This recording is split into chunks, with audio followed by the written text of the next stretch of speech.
Okay, so today I want to talk to you guys a little about B.F. Skinner's Project Pigeon, or otherwise known as Project Orcon.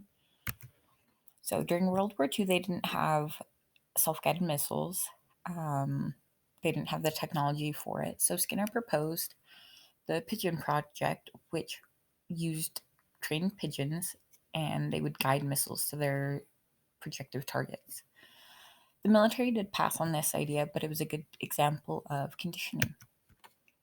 So, in training the pigeons, they used a number of different methods, including firing pistols next to their head to see if they would flinch, pressure chamber, centrifuge.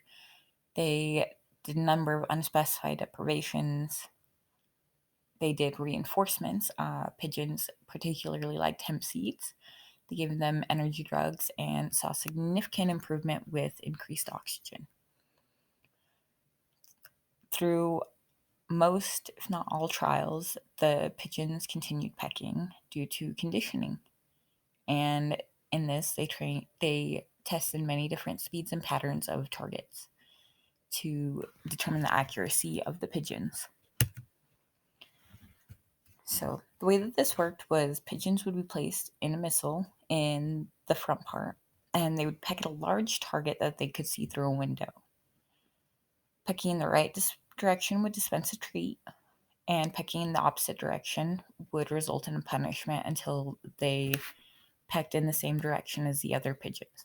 This experiment, they used 3 pigeons per missile.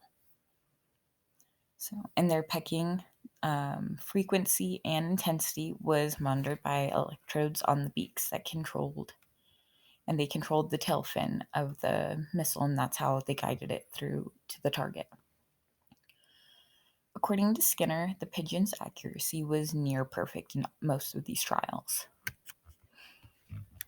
So, some other valuable information about this was, although the military picked it up and then would drop it, it was never fully picked up by the military because, as Skinner said, they didn't take it seriously. They kind of thought it was a crackpot idea. The initial research happened in the upstairs of a flour mill due to the fact that it was largely supported by General Mills. And Arthur D. Hyde, who was the vice president in charge of research at General Mills, thought that it was such an amazing idea and was excited about it and hoped the military would pick it up so they would have more accuracy and the ability to have self-guided missiles. The missiles themselves were called Pelicans.